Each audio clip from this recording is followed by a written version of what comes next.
abondamment. Vous avez répondu présent à l'invitation du Seigneur. Et nous croyons que Dieu va encore nous faire du bien en cet après-midi. Amen. Nous sommes présents dans la présence de Dieu pour continuer encore dans la pensée que Dieu nous a donnée, comprendre les mystères de Dieu pour vivre dans la révélation, comprendre les mystères de Dieu pour vivre dans la révélation. Ce thème que nous exploitons depuis plus d'un mois, afin de pouvoir édifier une personne et permettre à une personne de pleinement vivre les promesses que Dieu a disposées pour à chacun d'entre nous. Ce message a vraiment pour vocation d'amener une personne à être éclairée, à saisir combien la vie chrétienne est un mystère. Et nous avons besoin de la révélation pour pouvoir pleinement expérimenter cette vie chrétienne. La vie chrétienne n'est pas faite de choses, comment dirais-je, qu'on peut acquérir facilement. Elle est faite des choses qu'on recherche. Elle est faite des choses qu'on nous révèle. Ce n'est pas des choses qu'on peut ramasser au coin d'une rue et dire que non, c'est comme ci, c'est comme ça. Non, il y a une profondeur dans la vie chrétienne. Voilà pourquoi beaucoup de ceux qui n'ont pas Christ, ils essaient d'avoir une explication. Ils essaient d'avoir une compréhension, mais elle est erronée, parce qu'ils ne sont pas dans la révélation. Amen. Il faut être dans la révélation pour comprendre Dieu. Dieu n'est pas une chose qu'on peut lire dans un livre, qu'on peut simplement lire dans la Bible et dire que j'ai compris la Bible. Non, il faut que la Bible devienne une révélation pour comprendre combien Dieu est grand, combien Dieu est profond, combien Dieu est extraordinaire. Et pour la vie de chaque enfant de Dieu, nous avons besoin aussi de comprendre ce que Dieu attend de nous. Frères et sœurs, la vie chrétienne, ce n'est pas une vie, comment dirais-je, qui est simple, que tout le monde peut maîtriser, que tout le monde peut saisir d'un coup. Il y a des choses qui dépassent l'intelligence humaine. Et quasiment tout ce que fait Dieu dépasse l'intelligence humaine. Il nous faut une source, une capacité, quelque chose qui puisse nous éclairer, qui puisse nous donner de l'intelligence et de la compréhension dans ce que c'est d'être enfant de Dieu. La vie avec Dieu est un mystère pour tout le monde. Et c'est dans la révélation qu'on comprend pourquoi Dieu nous a appelés. C'est dans la révélation qu'on comprend pourquoi Dieu nous a choisis. C'est dans la révélation que nous arrivons à acquérir certaines vérités qui nous permettent d'aller de l'avant. Frères et sœurs, sans révélation, tu ne peux pas avancer. Parce que tu ne sais pas où tu vas. Sans révélation, tu ne peux pas cheminer avec ton Dieu. Tu ne peux pas avoir une relation avec Dieu. Parce que tu ne sais pas où tu vas. Frères et sœurs, il ne suffit pas de venir dimanche à l'église. Il ne suffit pas d'avoir un poste à l'église, d'être responsable. Tu peux être responsable même à l'église, mais tu n'as pas la révélation de qui tu es. Amen. Tu peux servir même à l'église, mais tu n'as pas la révélation de qui tu es. Ce qui importe, frères et sœurs, ce n'est pas le rôle que nous avons dans nos églises locales, mais c'est le rôle que nous avons auprès de Dieu. Amen. Ce qui importe à chacun d'entre nous, c'est pouvoir savoir exactement quelle est ma place dans cette grande famille du Christ. Quand tu viens dans une famille, chacun a sa place. Le grand frère a sa place, le dernier a sa place, le cadet a sa place, tout le monde a sa place. Les parents ont leur place. Il en va de même dans la famille chrétienne. Chacun a sa place. Chacun a un rôle à jouer, afin que l'œuvre du Seigneur puisse avancer. Peu importe ton temps de conversion, peu importe les années que tu as fait à l'église, peu importe, cela ne dépend pas de cela. Une fois que tu rentres dans la famille du Seigneur, tu as un rôle à jouer. Ce n'est pas le titre qui garantit ton rôle. Ce n'est pas qu'on fasse de toi pasteur, prophétesse, intercesseur qui garantit ton rôle. Non, c'est la communion que tu as avec le Saint-Esprit qui te révèle ton identité. C'est ça qui assure ton rôle au sein du corps du Christ. Amen. Il y a des hommes qui n'ont jamais été dans une position quelconque à l'église. Ils n'ont jamais même prêché. Mais ils ont servi la cause du Seigneur plus que même de certains pasteurs. Il y a des hommes et des femmes qui n'ont jamais eu à tenir un micro, se tenir devant la foule pour proclamer la parole de Dieu. Mais ceux qui ont été pour le Seigneur ont été beaucoup plus grands que ceux qui ont tenu le micro. Pourquoi? Parce qu'ils sont positionnés là où Dieu les a positionnés. Ils ont compris la révélation de leur destinée. Ils savaient ce pourquoi Dieu les avait appelés. Frères et sœurs, on t'attend au début. Personne ne connaît sa révélation dès le départ. Personne n'a la certitude dès le départ. On t'attend, mais lorsqu'on sait, là où le Seigneur est en train de me mener, lorsque j'ai la révélation pour une chose, je m'accroche à cette révélation. Amen. Car c'est celle-là qui va s'accomplir. Amen. Frères et sœurs, nous devons comprendre les mystères de Dieu pour que nous puissions vivre dans la révélation. Un chrétien ne vit pas en fonction de la vie charnelle, mais il vit en fonction de la révélation qu'il a de lui. C'est très important. Frères et sœurs, tu ne peux pas bâtir ta vie que sur ce que tu sais. Ou que ce que tu vois. Parce que ce que nous voyons n'est pas forcément la réalité. Amen. N'est pas forcément la vérité plutôt. C'est une réalité, mais ce n'est pas une vérité. Amen. Et nous devons bâtir nos vies en fonction de ce qu'on sait.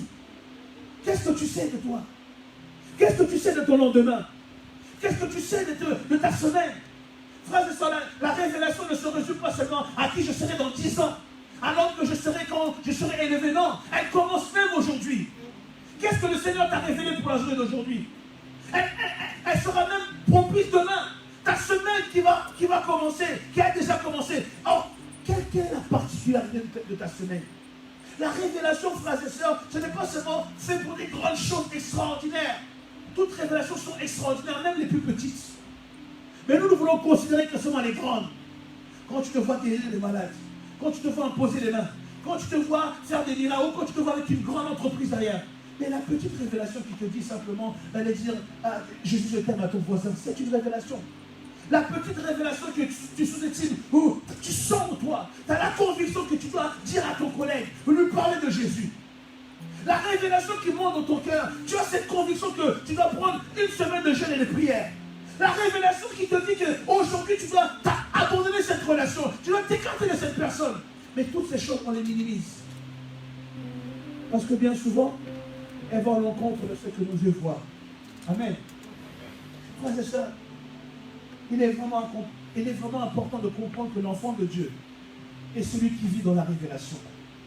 L'enfant de Dieu est celui qui base ses fondements, qui base son quotidien sur la révélation de son avenir, de qui il est, de ce qu'il a appelé à être, de ce qu'il doit faire dans les prochaines heures. Frères et sœurs, on peut être là, en train de prier, mais Dieu est en train de te révéler dans les prochaines heures ce que tu ne dois pas faire.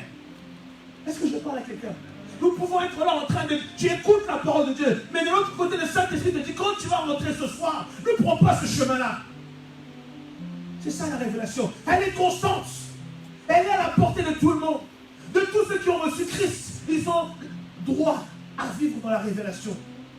Tu peux être là. Et le Saint-Esprit te parle pour ta semaine. Il te parle pour ta journée de lundi. Il te dit, fais attention. Lundi, quelque chose va arriver. Je t'encourage, ne prends pas ce chemin. Change, fais le détour. Et toi, tu te diras, non, c'est ma chair qui parle. Pourquoi je pense ça comme ça? Or que c'est la révélation. La révélation, elle est partout. La révélation, elle est même dans les choses qui se passent autour de nous. Tu vois, il y a une situation qui se passe, mais dans ces situations, Dieu est en train de parler. Il te révèle quelque chose, mais toi, tu n'as pas le regard spirituel, tu as le regard charnel. Pour toi, c'est juste une circonstance. Mais Dieu, dans la circonstance, il utilise cette circonstance pour te communiquer un message. La révélation est partout. Mais nous ne prenons pas garde. La Bible dit Dieu part tantôt d'une manière, tantôt d'une autre. Mais on n'y prend pas garde. Parce que nous voulons que Dieu nous parle dans les songes. Nous voulons que Dieu nous parle dans les prophéties. Nous voulons que Dieu nous parle dans les visions. Quand nous avons des visions, c'est là que nous attestons, là, Dieu m'a parlé. Quand nous avons des songes, nous reconnaissons que là, Dieu nous a parlé. Mais Dieu parle même dans la simplicité. Il parle même dans la bouche d'un enfant. Il parle même dans la personne que tu le considères le moins. Même un simple SDF, même un simple clochard peut devenir une source par laquelle Dieu passe pour te parler. Mais seuls ceux qui ont la sensibilité de l'esprit arrivent à reconnaître la révélation qui se cache derrière chaque axe, chaque heure, chaque seconde qui se passe dans la journée. Vous n'avez pas idée combien de fois Dieu vous parle. Vous n'avez pas idée combien de fois Dieu vous communique des choses. Il y a des jours où Dieu vous parle, chaque heure, chaque minute, il est en train de vous parler. Mais vous êtes tellement absorbés par la vie, absorbés par le quotidien. Oh, je dois faire les courses à un tel. Oh, je dois aller à tel magasin. Je dois aller au précis. Je dois faire ceci. On est tellement absorbés par notre quotidien. Je dois finir ce dossier car mon patron me met la pression. Qu'on oublie. Ou qu'on reste, comment dirais-je, insensible à ce que Dieu nous dit. Tu arrives au travail, tu es stressé. Tu penses plus à ton travail que tu prends le temps de considérer la présence du Saint-Esprit qui est avec toi. Or que dans la considération du Saint-Esprit qui est avec toi, il va t'aider dans ton travail. Le Saint-Esprit ne reste pas à la porte de ton employeur. Il reste, quand tu rentres au travail, il ne dit pas, bon, moi je t'attends là. On se voit à 18h. Non, il rentre avec toi. tu vas, tu es avec lui. Que tu sois au sein de ta famille, que tu sois au sein de tes amis, le Saint-Esprit est là. Et dans sa présence, il veut te révéler les choses. Pendant que l'ami est en train de parler, raconte sa vie, l'Esprit est en train de dire, tu vois ce qu'il est en train de vivre. C'est moi qui est derrière ça. Dis-lui. C'est pour l'attirer vers moi. Pour le faire comprendre que je suis son Dieu, qui s'est égaré. Mais toi, tu es là, tu dis, on est au milieu entre nos potes, je ne vais pas m'amuser à dire des choses qui vont peut-être casser l'ambiance. Tu n'es pas là pour casser l'ambiance, tu es là pour manifester Dieu. Si tu dois changer l'atmosphère, change-la. Si l'atmosphère était dans la débauche, dans les rires inutiles, mais amène-la dans les choses de Dieu. Parce que nous sommes porteurs. Nous sommes une source de révélation, mais nous portons aussi la révélation. Frères et sœurs, il faut comprendre combien c'est important pour nous en tant qu'enfants de Dieu de vivre dans la révélation. Combien c'est important parce que tu ne sais pas ce que le lendemain peut enfanter. Aucun de nous ne sait ce que la journée sera de demain. Frères et sœurs, regardez ce que Dieu a dit à son ami Abraham lorsqu'il allait mettre un terme à Sodome et Gomorrhe. Il a dit, est-ce que je pourrais cacher? Est-ce que je pourrais cacher à mon ami? Frères et sœurs, c'est ça. Dieu ne peut pas nous cacher les choses. Il ne nous révèle pas tout, mais il ne peut pas nous laisser aussi dans l'ignorance. Jusqu'à quand ta vie sera ta tourmente? Quel est ce père qui a un enfant et qui l'envoie dans un chemin dangereux et lui dit ne fais pas attention? Quel est ce père qui est conscient que sur la route que mon fils va emprunter, il y a la mort qui s'y trouve et il ne le prévient pas? Quel est ce parent qui sait que le chemin qu'emprunte son fils est un chemin de mort et il le laisse? Frère, ça n'existe pas. Dieu est là pour nous révéler les risques, les dangers, mais aussi les bienfaits que nous rencontrons tous les jours. Le problème, c'est qu'on ne passe pas assez de temps dans le Seigneur pour savoir qu'est-ce que la journée nous réserve. Il y a des gens qui se lèvent à 5 h du matin pour aller travailler. Il y a des gens qui se lèvent à 5 h du matin pour savoir qu'est-ce qui va se passer dans la journée. Amen. Il y a des gens qui se lèvent à 5 h du matin. Et merci Seigneur. Moudouche, ami. Mais pendant ce temps-là, il y en a qui il prie pour que l'Esprit lui donne un signe, lui donne un feu vert, lui montre à peu près une chose qui... Même s'il ne te montre pas quand tu pries, mais il te donne une sensibilité. C'est-à-dire que quand tu vas marcher, il y a quelque chose qui va s'arrêter en toi, qui te dit arrête ce pas-là. Pourquoi? Parce que tu as mis ta vie dans une atmosphère. Le Saint-Esprit est actif en toi. Frères et sœurs, la révélation, c'est notre monde. Ce n'est pas quelque chose de difficile, bien au contraire, c'est le monde des enfants de Dieu. Voilà pourquoi lorsqu'un chrétien affermi dit une chose, on le trouve arrogant. Ce n'est pas de l'arrogance, mais il est affermi, il est convaincu que ce qu'il voit, c'est ce qui va se passer. Toi, tu ne vois pas comme lui, mais lui voit la révélation. Tu ne peux pas le détourner, parce qu'il est sûr que ce qu'il voit, c'est ce qui va arriver. Il ne le sent pas, il ne le voit pas, mais il sait. Frères et sœurs, j'aimerais que nous puissions prendre nos Bibles dans le livre de Jean 15, à partir du verset 20, et 2 Timothée 3, 2 Timothée chapitre 3, verset 12. Jean 15, à partir du verset 20, nous allons nous tenir debout pour la première lecture. Nous allons honorer Dieu. La Bible dit, dans le livre de Jean 15, à partir du verset 20, souvenez-vous de ce que je vous ai dit, je vous ai déjà dit une fois. Le serviteur n'est jamais supérieur à son maître. S'ils m'ont persécuté, ils vous persécuteront vous aussi. S'ils ont gardé mes paroles, ils garderont aussi les vôtres. Amen. Je relis le verset. Souvenez-vous de ce que je vous ai déjà dit une fois. Le serviteur n'est jamais supérieur à son maître. S'ils m'ont persécuté, ils vous persécuteront vous aussi. Et s'ils ont gardé mes paroles, ils garderont les vôtres aussi. Amen. Nous prenons 2 Timothée.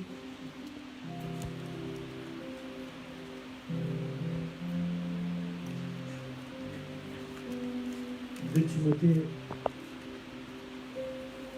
à partir, chapitre 3, à partir du verset 12, juste le verset 12, la Bible dit, mais c'est une règle générale, écoutez bien, mais c'est une règle générale. C'est une règle générale, c'est-à-dire cela concerne tout le monde. Tous ceux qui ont décidé, tous ceux qui sont décidés plutôt à mener une vie d'attachement à Dieu, dans la communion avec Jésus-Christ, connaîtront la persécution. Amen.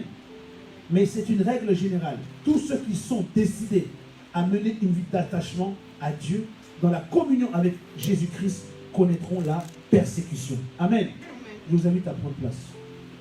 Frères et sœurs, il est bien évident que certaines choses empêchent beaucoup d'enfants de Dieu de pleinement croire à la révélation et de vivre selon la révélation. Beaucoup d'enfants de Dieu ont introduit l'incrédulité en eux. Être incrédule, c'est manquer de foi. C'est manquer de considération et de consistance par rapport à ce que Dieu nous a révélé. Chacun selon son domaine de révélation. Nous avons des domaines de révélation différents. Certains, Dieu vous a révélé pour votre santé. Dieu vous a révélé pour votre mariage. Dieu vous a révélé pour vos affaires, vos études. Il vous a révélé pour votre vie spirituelle, pour votre appel, pour votre ministère. Mais tous, nous passons par ce qu'on appelle l'incrédulité. On doute. On ne croit pas. Lorsque Dieu nous révèle la chose, on dit que non, ça c'est pas le Seigneur, c'est pas possible. C'est pas pour moi. Cette chose, elle est trop haute pour moi, elle est trop grande pour moi. J'ai pas assez les épaules. Ou certains ont peur. Parce que la réalité de ce chemin est parvée de combat. Est parvée de difficultés. Frères et sœurs, peu importe le domaine que nous rencontrons, peu importe le domaine dans lequel nous avons la révélation, sachez que la persécution fait partie intégrante de la vie de l'enfant de Dieu. Que ton Dieu te bénisse, te plaît, Amen. La persécution, frères et sœurs, c'est une réalité, une généralité. Il n'y a pas de ceux qui sont persécutés et ceux qui ne sont pas. Non, nous serons tous. Et nous le serons encore. Aussi longtemps que nous serons sur la terre des hommes persécutés. Parce que la Bible me dit quoi? Le diable est descendu vers vous, animé d'une grande colère, parce qu'il lui reste peu de temps à vivre. Frères et sœurs, comprenez une chose. Le diable ne peut pas combattre la révélation. Car elle vient de Dieu. Il ne peut combattre ce que Dieu a dit pour vous. Mais la personne qui peut combattre, c'est toi. Il ne peut s'attaquer à ce que la parole de Dieu a été déclarée sur ta vie. Ce que Dieu a décidé que tu seras, il ne peut l'atteindre. Mais il va t'atteindre toi. Pour que ce que Dieu a dit ne s'accomplisse pas. La Bible dit qu'il vient seulement, le voleur vient pour égorger, détruire et tuer. Frères et sœurs, lorsque le diable décide de s'attaquer à toi, il met en place stratégie, des actions ciblées, afin qu'il puisse toucher, détruire ta paix, afin qu'il puisse voler ton assurance, et afin qu'il puisse tuer ton espérance. Quand le diable s'attaque à toi, il s'attaque à ton rêve, à la révélation de qui tu es en tant qu'enfant de Dieu. Il sait qu'en tant qu'enfant de Dieu, que tu as l'héritage, même s'il n'a pas la révélation sur toute ta personne, mais il sait que parce que tu as cru en Christ, tu as l'héritage. N'oublions pas là où il était auparavant, avant sa chute. Il sait comment Dieu fonctionne. Il voyait la gloire de Dieu. Donc il sait comment la gloire de Dieu peut être dans la vie d'une personne. C'est à cause de la gloire qu'il a voulu prendre la place de Dieu. Et il sait que nous sommes de ceux qui vivons avec la gloire de Dieu. Donc il n'a pas besoin d'avoir trop d'informations. L'information première qu'il a, c'est que tu es enfant de Dieu. Tu as cru en Jésus. Et tu as décidé de marcher avec lui. C'est pourquoi il dit, quand tu décides de marcher avec lui, moi je vais te combattre. Il va te persécuter. La persécution n'est pas une raison pour que nous ne puissions pas manifester notre destinée. La révélation ne peut pas être limitée à cause de la persécution. Parce que bien souvent nous prenons l'excuse de la persécution pour dire que non, c'est trop dur, je n'arrivais pas, je suis combattu. Frères et sœurs, ce n'est pas le combat qui empêchera qui tu es d'être. Ce n'est pas la persécution que tu traverses actuellement qui t'empêchera d'accomplir le plan de Dieu. Frères et sœurs,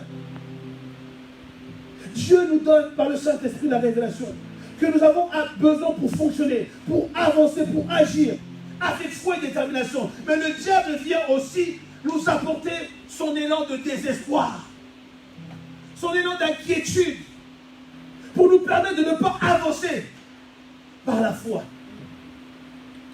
Frères et sœurs, la révélation en elle-même ne suffit pas. Il faut que tu puisses prendre courage et d'aller au-delà de la persécution. La persécution ne s'arrêtera pas parce que tu vas gémir au pied de Jésus. La persécution ne s'arrêtera pas parce que tu vas faire une prière de jeûne et prière de 40 jours. Elle s'arrêtera lorsque le Seigneur aura conclu que ce que la persécution devait faire dans ta vie a été accompli. Parce que la persécution sert à nous édifier, à nous fortifier, à nous rendre plus efficaces. Tant que la persécution n'a pas accompli son œuvre en nous, va persister. Pour voir entre la persécution et notre persévérance, lequel d'entre deux est plus fort.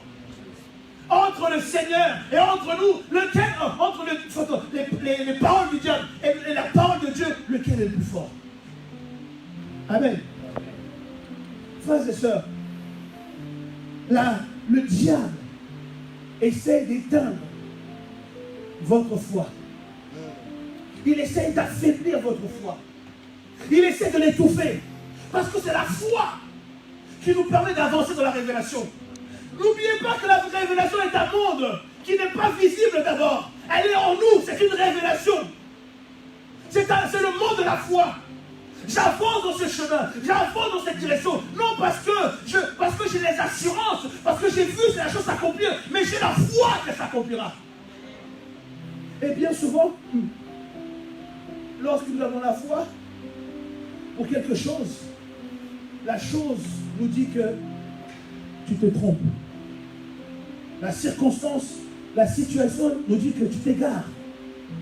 Et si nous n'avons pas la foi, nous baisserons les bras. Nous cesserons d'y croire. Est-ce que je parle à quelqu'un? Si tu n'as pas la foi, tu ne pourras pas avancer. Parce que l'intelligence humaine est rattachée à ce qu'il sait, à ce qu'il connaît, à ce qu'il a vu. Tant que l'intelligence humaine n'a pas appris la chose, elle ne peut pas avancer. Donc il faut la foi pour aller au-delà de l'intelligence. Combien de fois nous avons posé des pas, or que même ton cerveau te dit, ne va pas par là. Même ton cerveau te dit, tu es en train de te tromper, ce n'est pas le chemin pour toi. Mais tu as une force intérieure, inexplicable, qui te dit, va de l'avant. Continue. Les gens autour de toi te disent, frère, soeur, tu ne vois pas que c'est le danger pour toi? Mais cette force en toi te dit, n'aie pas peur, je suis là. Ce n'est pas l'intelligence. Frères et sœurs, tu as besoin de la foi pour vivre dans la révélation et pour manifester la révélation. Et le diable sait que tu as besoin de la foi. Alors il attaque ta foi. Il attaque ta foi. Car il sait une fois qu'il a attaqué ta foi, c'est bon. Tu es inactif. Car sans la foi, il est impossible d'être agréable à Dieu. Amen. Frères et sœurs, nous allons lire 3 textes. Le premier, c'est dans le Genèse 3, verset 10. Genèse 3, verset 10. Je vais même commencer au verset 9. Mais l'Éternel, Dieu appela l'homme et lui dit, où es-tu? Il répondit, j'ai entendu ta voix dans le jardin. J'ai eu peur parce que je suis nu et je me suis caché. Amen. J'ai eu peur parce que je suis nu et je me suis caché. Job, nous basculons dans le livre de Job. Job 3 au verset 25. La Bible dit, ce que je crains, c'est ce qui m'arrive. Ce que je redoute, c'est ce qui m'atteint. Je n'ai ni tranquillité, ni paix, ni repos, et le trouble s'est emparé de moi. Job dit, ce que je crains, en d'autres temps, ce que je peur, c'est ce qui m'arrive. Ce que je redoute, c'est ce qui m'atteint. Et je n'ai ni tranquillité, ni paix, ni repos, et le trouble s'est emparé de moi. Amen. Nous prenons Matthieu 14 au verset 30. Matthieu 14 au verset 30. La parole de Dieu nous dit quoi? Mais quand il remarqua à quel point le vent soufflait, il prit peur, et comme il était sur le point de couler, il s'écria, Seigneur, au secours. Mais quand il remarqua à quel point le vent soufflait, il prit peur. Et quand il était sur le point de couler, il s'écria, Seigneur, au secours. Amen. Frères et sœurs, nous voyons que dans le livre de Genèse, la première fois que le mot peur a été manifesté, c'est lorsque l'homme a péché. Amen. Est-ce qu'on est d'accord avec moi? Amen. La première fois que le sentiment de la peur a été manifesté dans la Bible, dans le livre de Genèse, c'est lorsque l'homme a introduit le péché dans sa vie. Il n'a pas écouté les instructions de Dieu. Il n'a pas écouté l'instruction de ne pas toucher à l'arbre. Il a mangé le fruit. Et en mangeant le fruit, il a introduit la mort en lui. Et la mort est venue avec la peur. Amen. frères et sœurs, la peur est un instrument qui n'a jamais été et qui ne sera jamais de Dieu. On nous dit souvent que c'est normal d'avoir peur. Oui, c'est normal d'avoir peur. Mais c'est anormal de vivre selon la peur. Tu peux avoir peur, mais tu ne dois pas vivre selon la peur. La peur est l'ennemi de la foi. Lorsque nous vivons dans la peur, nous n'accomplissons pas les plans du Seigneur. Lorsque nous ouvrons les oreilles au diable, le diable a introduit le doute et la peur dans nos vies. Tout ce que le Seigneur donne, donne la vie. Tout ce que le diable donne, donne la mort. Et la mort amène la peur. Amen. Qui d'entre nous, s'il s'imagine à penser à sa mort, d'une manière qui ne vient pas de Dieu, n'aura pas peur. Or que celui qui pense à la mort en sachant ce qu'il va gagner auprès du Seigneur, il n'aura pas peur. Mais celui qui pense à la mort, parce qu'il y a un pasteur qui t'a dit, oh je vois l'ange de la mort, oh je vois l'esprit de mort, tu vas commencer à avoir peur. Tu vas commencer à tomber, l'esprit de mort, l'esprit de mort. La peur annule l'activité. Lorsque tu as peur, tu ne sais pas agir. Tu ne sais pas comment te comporter. Lorsque tu as peur, tu as le doute. Tu veux faire, tu dis, je veux, mais, je ne sais pas. Seigneur, aide-moi. Il ne peut pas t'aider parce que tu as déjà peur. Le Seigneur n'est pas dans la peur. Donc quand tu as déjà peur, Dieu ne peut pas t'aider parce que tu as introduit un étranger en toi. Frères et sœurs, quand nous sommes dans la révélation, il n'y a plus de place pour la peur. Quand nous sommes dans la révélation, il n'y a plus question d'avoir peur. La révélation a besoin de la foi. Mais si nous avons peur,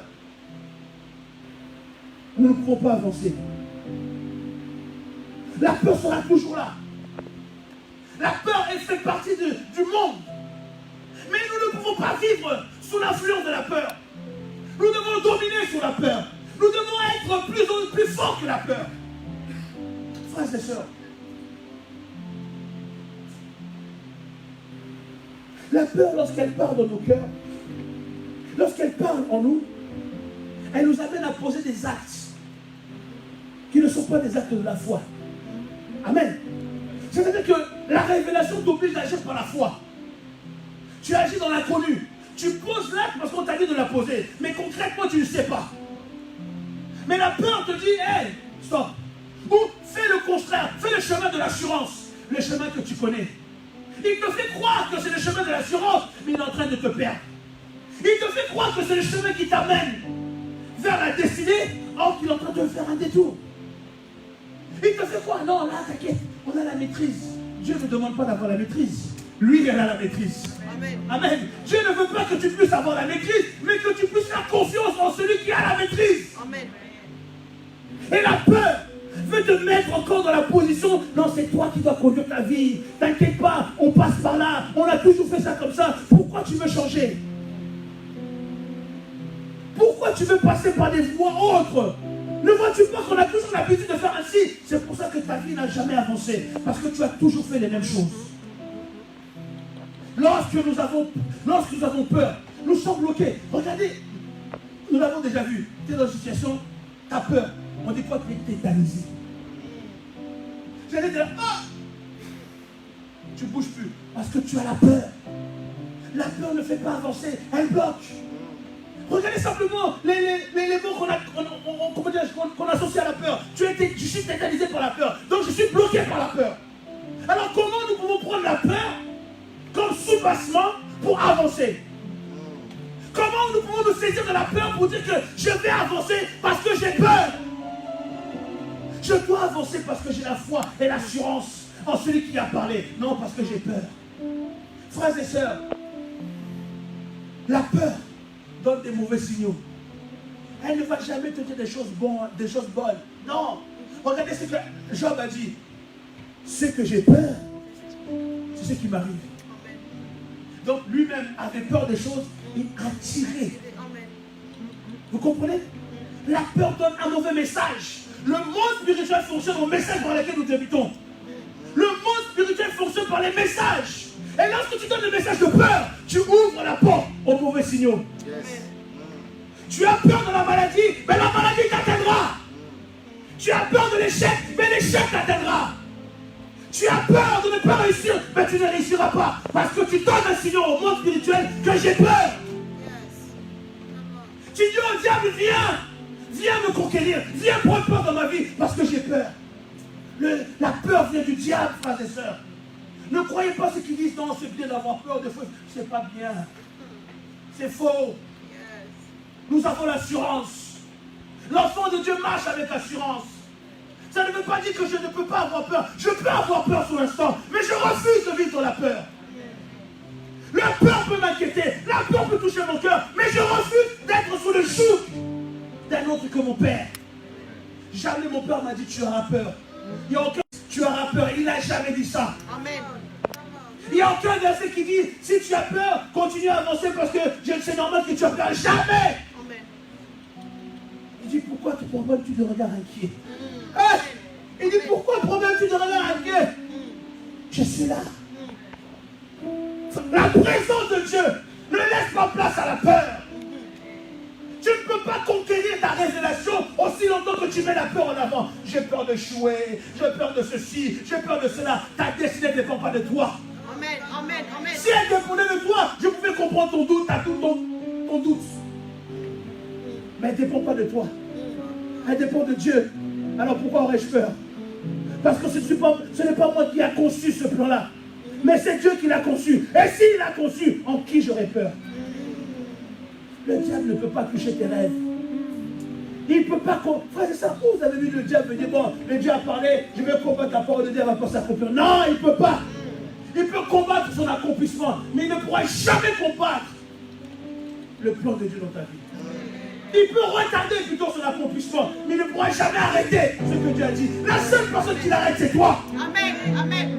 Il peut ralentir ton processus d'élévation. Il peut ralentir ton processus de guérison. Il peut ralentir ton processus de percée. Mais il ne pourra jamais stopper ta guérison. Amen. Car ce que Dieu a déjà dit est déjà accompli. Amen. J'aimerais dire à une personne ce soir que la prophétie que tu as reçue, que la révélation que tu as reçue, elle est déjà accomplie. Lui ne peut la stopper. Le diable ne peut pas la stopper. Aucun homme ne peut la stopper. Parce que Dieu a parlé. Il a déjà parlé, frères et sœurs. Autant la peur de nos vies, autant la peur de nos chemins, car elle participe à étouffer l'élan de grâce et de faveur que nous avons. Elle nous empêche d'agir comme il le faut. La peur te rend inactif. Elle te donne là. Vous savez quoi? Bien souvent les persécutions arrivent. Elles viennent pour nous faire peur. Les persécutions arrivent pour nous faire peur. Quand il y a des persécutions dans notre vie, elles participent à notre crainte. Quand le diable, quand le Dieu Tout-Puissant permet que le diable touche à ta santé ou touche à ta vie, c'est là, mais la peur. En ce moment, j'ai pris beaucoup. Je vois des esprits la nuit. Non, je vais calmer ma prière. Non, redouble. Amen. En ce moment, je suis tellement saint que non, ça ne va pas. Il y a des choses bizarres. Redouble. Le diable veut te faire peur. Il te persécute. Il envoie ses agents démoniaques. Il envoie les esprits méchants. Il envoie les principautés pour te déranger. Tu vois, dans ton travail, tout ne va plus. Depuis un temps, depuis que tu pries, les choses ne marchent pas bien au travail. N'aie pas peur de cela. N'aie pas peur de cette persécution. Mais continue à avancer. La persécution vient nous amener la peur. Lorsque nous sommes persécutés, nous avons peur parce que la chair réagit. Mais l'esprit doit être au plus fort. Amen. La chair réagit. Oh, tu viens, on t'annonce, ta fille est tombée dans le coma. Ta fille est tombée malade. Elle est gravement. N'aie pas peur. Va avec assurance. Oui, ton cœur, oui, tu vas trembler parce que c'est un message choquant. Mais quand tu entres dans l'hôpital, c'est une personne de foi qui rentre. Amen. Parce que tu ne rentres pas seul. Mais tu rentres avec le cortège des gens qui t'accompagnent. Tu rentres avec le Saint-Esprit qui est avec toi. Tu rentres avec l'onction. Alors la persécution doit fuir devant toi. Le problème doit changer de route. Parce que le cortège de gloire est rentré. Alléluia, merci Saint-Esprit. Oh, la Bible me raconte une histoire. Il y avait le cortège de mort qui passait. Il y avait le cortège de Jésus qui passait. Lorsque les deux sont croisés, il y a eu résurrection. Pourquoi? Dans la vie, il n'y a jamais de mort. Le cortège de mort allait enterrer. Il a rencontré la vie. La vie a dit stop. C'est pas ton temps. Quand tu rentres dans une circonstance, quand tu rentres de quelque part, frères et sœurs, tu rentres avec le cortège de vie. Alors tout ce qui est mort doit retrouver vie. Ce n'est pas toi de fuir, mais c'est la persécution de fuir. Parce que celui qui a la gloire est là. Parce que celui qui a le mandat est là. Parce que celui qui a la révélation est là. Je rentre en possession de ma révélation. Pourquoi? Parce qu'elle est en moi. Amen. Amen. Amen. Frères et sœurs, il vous faut comprendre comment le Seigneur fonctionne. Il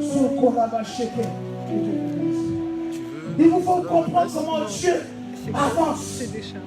La révélation, frères et sœurs, est une arme tellement efficace, tellement puissante, que vous devez vivre par elle. Mais le diable sait que pour vivre dans la révélation, il nous faut la foi. Il sait que l'homme ne peut pas y arriver seul. Alors il combat la foi en vous donnant la peur. Il permet qu'il y ait des tumultes dans vos vies, qu'il y ait des persécutions, et vous êtes effrayés. Oh, la banque a saisi mon compte.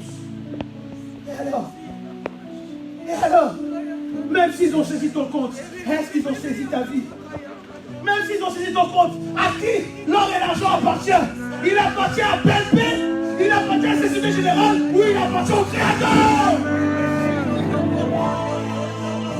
Qu'ils saisissent tous tes comptes s'ils veulent, qu'ils mettent des dépôts et des dépôts sur ton compte s'ils veulent. Mais sachez que mon rémunérateur est vivant et il se lèvera.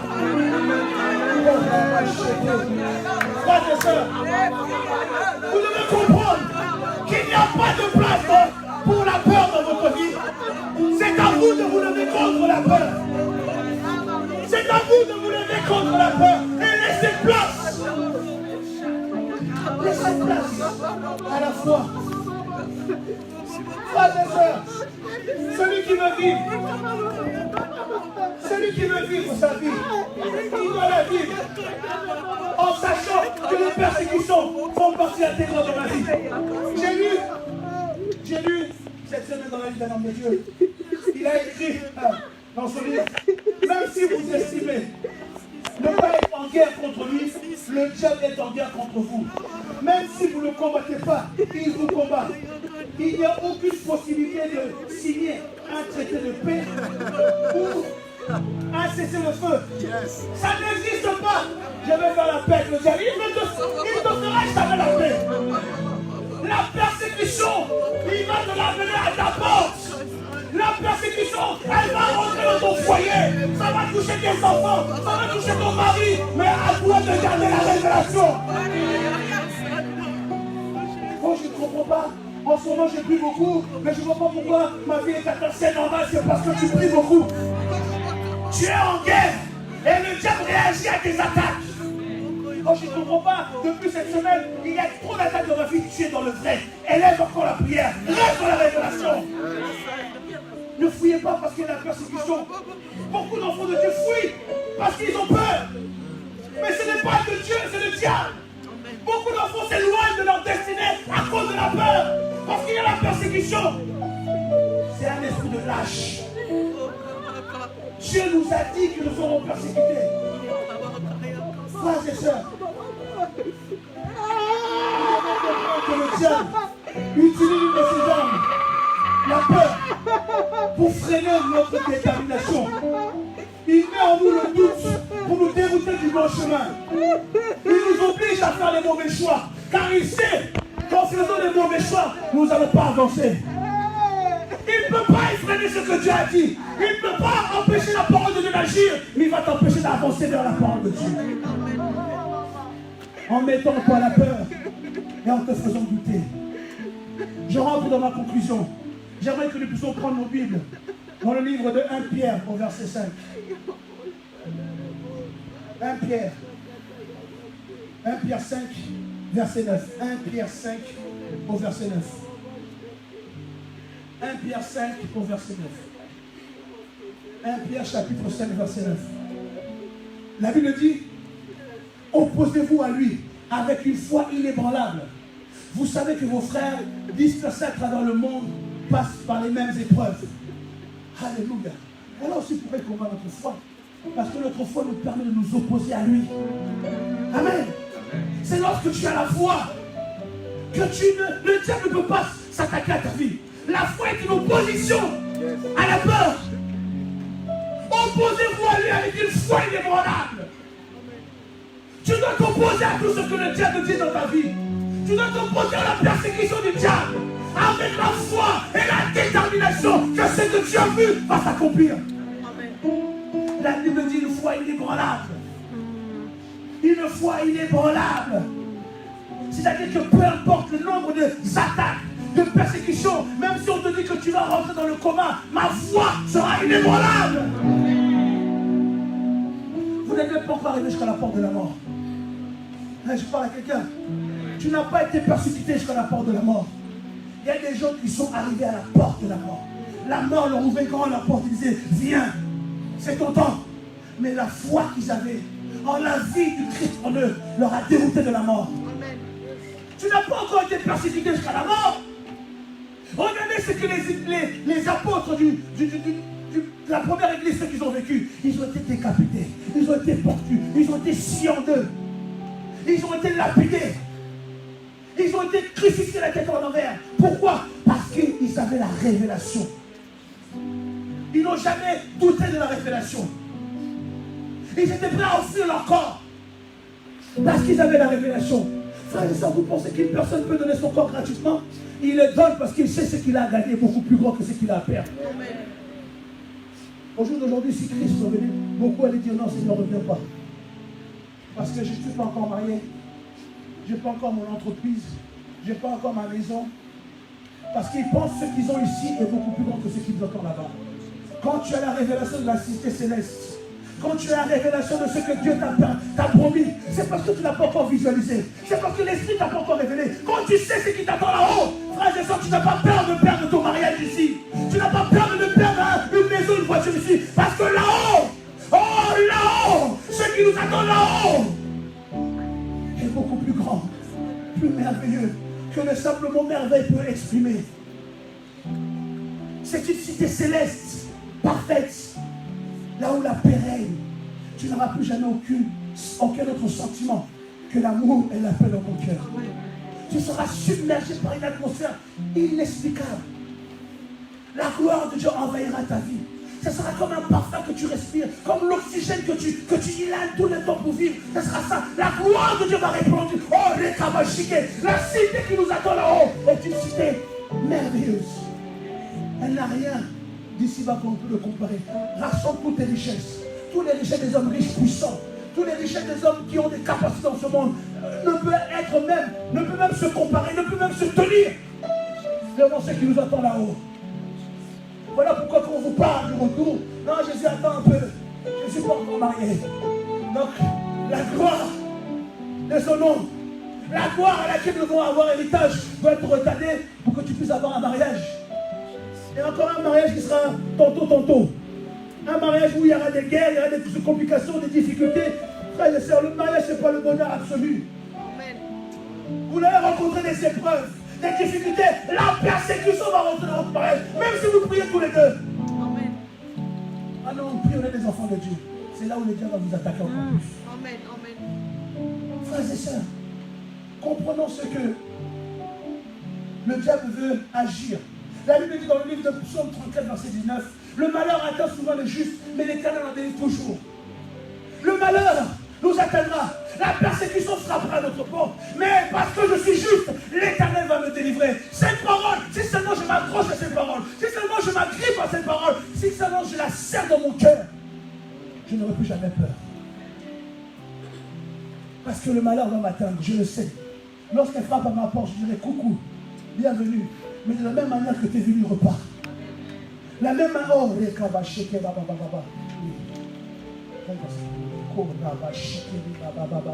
frères et sœurs, le malheur t'atteindra. Le malheur te touchera. Mais l'Éternel t'en délivrera toujours. Amen. Celui qui a la foi, il garde cette parole. Il fait de cette parole, ça ne devient plus un verset dans la Bible, mais ça devient un slogan de sa vie. Ça devient une prophétie pour lui-même. Parce qu'il sait, peu importe la circonstance qu'il vit, l'Éternel en donnera toujours. Frère et sœurs, la foi s'oppose à la peur. La foi fait opposition à la peur. Le corps dit que nous avons mal agi. Frère et sœurs, lorsque tu dois agir par la foi, ça ne veut pas dire que tu vas arrêter de sentir de douleur. Ceux qui prient pour leur guérison, je parle à quelqu'un. Tu pries pour ta guérison. Tu sens les douleurs dans ton corps. Tu sens que tu as encore mal. N'arrête pas aux douleurs. Continue à avoir foi à ta guérison. Dieu t'a dit que tu seras guéri. Il a dit par mes meurtrissures, vous avez la guérison. Frères et sœurs, tu as mal. Tu sens la douleur. Tu pries. Tu jeûnes. Mais la douleur est là. Persiste dans la foi. Persiste à voir ta guérison. Persiste à voir ta restauration totale. Le jour viendra où Dieu va honorer ta foi parce que tu as persévéré. Des fois, quand tu pries pour ta guérison, c'est là où il y a des douleurs nouveaux qui apparaissent. Tu dis, oh, mais j'avais pas cette douleur. Continue à prier pour ta guérison. Continue à proclamer ta guérison. Continue à avoir foi en ta guérison. Parce que le Seigneur a dit, pour par tes meurtrissures, nous sommes guéris. Amen. Frères et sœurs, une situation peut t'échapper. Une situation peut te glisser entre les doigts. Mais il faut continuer à semer la parole. Il faut continuer à résister.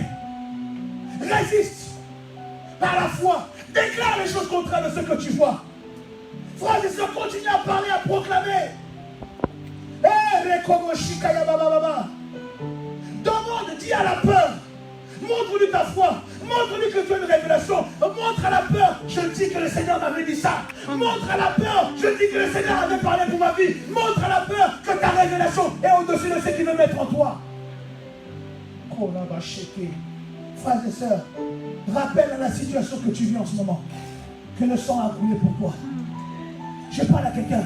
Rappelle aux épreuves que tu traverses dans ta vie. Le sang a coulé pour ta liberté. Rappelle à la situation dans laquelle tu es en train de passer que Jésus a versé son sang. Il faut agir, il faut parler, il faut dominer par la parole.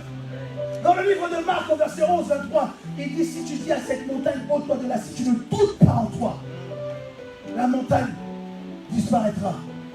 Il en va de même. Si tu ne doutes pas, si tu n'as pas la peur et que tu tiens ce problème, pars de ma vie. Peu importe la persécution, elle finira par partir. Pas parce que ta parole est parole, mais parce que Dieu a parlé à travers toi. Amen. Oh, Sakalavashi. Que la situation que vous traversez, que les persécutions que vous êtes en train de connaître, les épreuves que vous traversez, ne vous faites pas douter. Bien au contraire, démontrez que vous avez la foi. Je parle à quelqu'un, je ne sais pas ce que tu traverses. Je ne sais pas ce que tu vis, mais dis à cette situation, montre à cette situation que tu as la foi. Amen.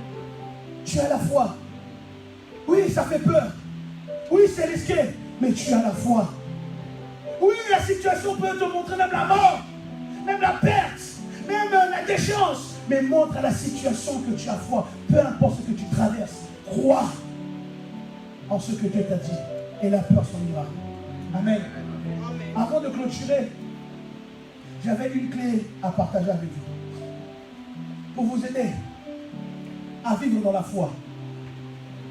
Pour vous aider à garder le dépôt de la foi dans votre vie. Bien souvent, la foi varie vis-à-vis des circonstances, n'est-ce pas? Il y a des moments où nous sommes tellement sûrs que nous sommes inébranlables. Nous avançons avec une ferme assurance. Ces jours-là, merci Seigneur. Les jours où vous êtes sûrs, vous avez même votre démarche change. Il y a une posture, la posture du vainqueur. Tu marches avec comme si tu étais un conquérant. Parce qu'en toi, tu sais que tu as déjà conquis. Pas de ça. Toute personne qui vient dans un endroit qui sait qu'il a déjà conquis aura une approche différente d'une personne qui doute. Yes. Quand une personne rentre quelque part, il sait qu'il est en terrain conquis, il rentre avec assurance. Mais quand une personne n'a pas, bien qu'il ait peut-être une personne qui est fière, il a quand même une certaine retenue dans ses agissements. Pourquoi? Parce qu'il n'est pas en terrain conquis. Mais quand tu entends, tu es libre d'agir. Et c'est ça qui donne la foi. La foi donne cette capacité d'être libre d'agir. Quand tu sais que le terrain où tu es, c'est un terrain conquis, tu avances sereinement. Tu que ça m'appartient. Tu viens voler la gloire de personne, mais c'est à moi. Amen. Je rentre dans ces lieux, pas parce que je viens prendre la place à qui que ce soit, mais Dieu m'a positionné ici. Et en tant que positionné de Dieu, je marche en conquérant. Je dis, oh, mais tu es arrogant, tu es fier. Non, je ne suis pas fier, je marche avec l'assurance. L'assurance, ce n'est pas de la fière, ce n'est pas de l'orgueil, mais c'est la ferme assurance que ce que j'ai est à moi et que personne ne peut me ravir. Donc je vais vous donner une clé. Dans le livre de 1 Jean, 1 Jean, verset 4. 1 Jean, verset 4. 1 Jean 4, plutôt, excusez-moi. 1 Jean 4, à partir du verset 18, rien que le verset 18. 1 Jean 4, verset 18. Je dirais, oui, verset 18. La Bible dit, la peur n'est pas dans l'amour, mais l'amour parfait bannit la peur. Car la peur suppose un châtiment, et celui qui craint n'est pas parfait dans l'amour. Amen. Amen. Verset 19, pour nous, nous l'aimons parce qu'il nous a aimés le premier. Si quelqu'un dit j'aime Dieu, qu'il haït son frère, c'est un menteur. Car celui qui n'aime pas son frère et qui voit, comment peut-il aimer Dieu qui ne voit pas? Amen. Je relis le verset 18. La peur n'est pas dans l'amour, mais l'amour parfait bannit la peur. Car la crainte suppose un châtiment, et celui qui ne craint pas n'est pas parfait dans l'amour. Amen. Celui qui plonge sans regard dans l'amour de Dieu ne pourra plus jamais avoir peur. Si tu veux avoir une clé pour toute ta vie demeurer dans la foi, vis dans l'amour. L'amour, frères et sœurs, n'est pas un sentiment. L'amour, ce n'est pas de dire je t'aime, mais c'est la puissance de Dieu. Car il dit, j'ai tant aimé le monde que j'ai donné mon Fils unique, afin que personne ne périsse et tous ceux qui croient en lui ont la vie éternelle. L'amour est une force qui libère. N'ayez pas l'amour, la définition d'amour comme nous le voyons dans le monde. Il faut se faire des bisous, promener main dans la main, chérie, doudou, câlin. Non, c'est pas ça l'amour. Lorsqu'on parle de l'amour de Dieu, on parle de la force qui a envoyé son Fils unique sur la terre des hommes, Jésus notre Seigneur. Mourir pour nous, c'est par amour. Lorsqu'on nous parle de vivre par l'amour, c'est la clé qui nous maintient dans la foi. Celui qui a l'amour de Dieu, il n'a pas peur. Parce qu'il sait qu'il est aimé de Dieu. Il sait qu'il est aimé de Dieu. Aucun enfant, peu importe combien il a fâché sa mère ou son père, n'a peur de ce parent. Non. Un véritable enfant qui est aimé, il sait qu'il est aimé. Et vous verrez que même s'il fait des grandes bêtises, il saura toujours manifester l'amour de ses parents. Pourquoi? Parce qu'il se sait aimer. Même s'il a fait des grosses bêtises, tu le verras. Maman, papa, je peux venir? Parce qu'il sait qu'il est aimé et il en joue. Celui qui est aimé, il n'a pas peur. Bien qu'il a fait une bêtise, il n'a pas peur. Il va se faire engueuler, mais il sait qu'il est aimé.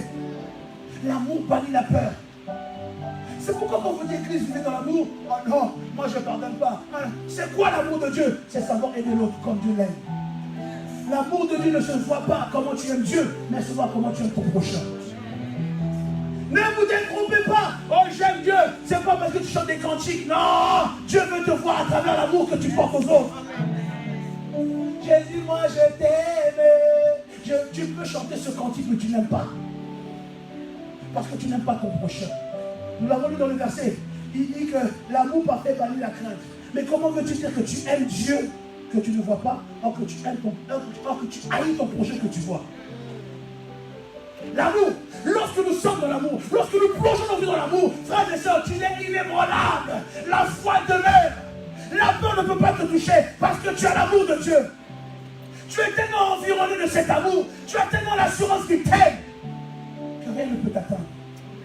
Même dans la maladie, tu diras non. Les gens diront, comme la femme de Job, mais qu'est-ce qu'il y a? Rejette ce Dieu et meurs. Il t'a compris. Toi, tu vas encore en parler de lui, mais meurs. Il t'a pris tes enfants, il t'a pris tes biens, il t'a pris même ta santé, mais meurs, rejette-le, meurs. Il a dit non. Non. Car celui qui sait qu'il est aimé, même s'il a tout perdu, il continuera à adorer son Dieu. Amen. Il continuera à trouver la force d'avancer. Ça fera mal dans la chair. La chair aura mal parce que l'être humain est charnel et sentimental. Tu sentiras les douleurs, mais dans les douleurs, tu vas avancer. Amen. Parce que tu sais que tu es aimé. Amen. Il y a des fois, tu seras en train de pleurer, Seigneur, je ne comprends pas tout. Mais je sais une chose, c'est que tu m'aimes. Amen. Seigneur, j'ai mal. Mon cœur saigne. On m'a trahi, on m'a fait du mal. Mais je sais que tu m'aimes. Seigneur, pourquoi lui? Non! J'ai tellement fait pour lui. J'étais présent dans ses afflictions. Je l'ai soutenu. Mais c'est pas grave, je sais que tu m'aimes. Amen. Amen. Amen. Tous ceux qui abandonnent l'église et qui disent que l'amour n'est pas dans l'église, c'est eux qui n'ont pas l'amour. Amen. Tous ceux qui prennent pour comment dirais-je, pour prétexte que l'église, il y a des conflits, nanani, nanana. Comme ça, je parle de l'église, c'est parce que eux-mêmes n'ont pas l'amour. Amen. Parce que là où il y a des conflits, tu es là pour amener la paix. Amen. Oh, tu doutes, tu es l'instrument de paix. Tu propages la paix. Partout où tu viens, tu amènes la paix. Là où il y a des conflits, tu peux apaiser juste avec une parole. Amen. L'amour doit régner. Frères et sœurs, j'en ai fait un style de vie. J'en ai fait une condition de vie. J'en ai fait une hygiène de vie. J'ai dit à mon Dieu, Seigneur, même si les hommes me rejettent, même si les hommes ne me reconnaissent pas, je continuerai à aimer. Même si on me fait le plus mal, qui puisse être le plus profond dans mon cœur, je continuerai à aimer. Parce que l'amour est tout pour moi. J'ai appris à comprendre que l'amour est tout pour moi. Amen. Nous vivons parce que nous aimons. Frères et sœurs, nous vivons parce que Dieu nous aime. Tu vis parce qu'il t'aime. Alléluia. Amen. Tu es là parce qu'il t'aime. Tu es en bonne santé parce qu'il t'aime. Amen. Amen. Amen. Il te manque peut-être les papiers, mais tu manges à ta faim parce qu'il t'aime. Amen. Il te manque peut-être des beaux vêtements, mais tu arrives à trouver parce qu'il t'aime. Il te manque peut-être 1000 € d'économie de la banque. Mais frères et sœurs, dites-moi combien de temps tu peux passer sans manger ici. C'est parce qu'il t'aime. Amen. L'amour. Oh, les cabaches. J'aimerais tellement que tu puisses s'ouvrir à l'amour de Dieu.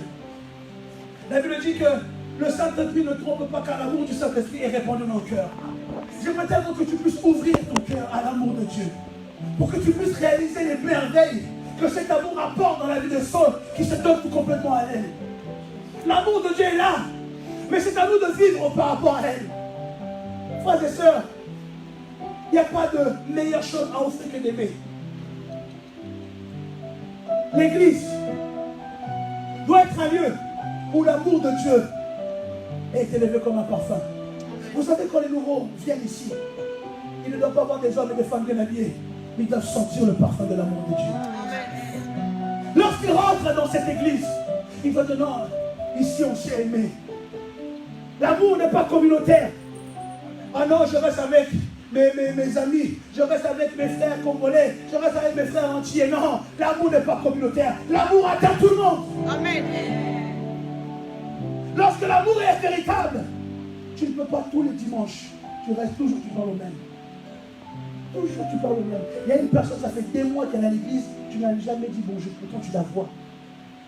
Mais lorsque l'amour est là, on prend le temps d'aller vers les autres. Des fois, ce n'est pas des envies, mais l'esprit te pousse. C'est ça l'amour de Dieu. Des fois, tu n'as même pas envie de parler à la personne, mais l'esprit te pousse. Tu sens que tu dois aller vers la personne. Pourquoi tu ne sais pas? Mais quand tu arrives, tu dis bonjour ma soeur, les paroles sortent. Oh, rigoler avec Dieu. Tu te tiens vers la personne, juste ton bonjour déclenche des prophéties. Bien, je me souviens d'un homme de Dieu qui est venu prêcher un jour ici. Avec un bonjour, il a fait une prédication. Le prophète a dit, venez, homme de Dieu, venez saluer le peuple de Dieu. Il a dit bonjour. Il a sorti une prédication. Avec un bonjour. Or, il était là pour saluer, c'est dit bonjour, que Dieu vous bénisse. Non, il a sorti. On était là, amen, l'église est devenue debout. On applaudissait à cause d'un bonjour. Mais vous êtes là, charismatique, égocentrique, sarcastique. Il n'y a plus de hic. Si jamais je les rajoute encore.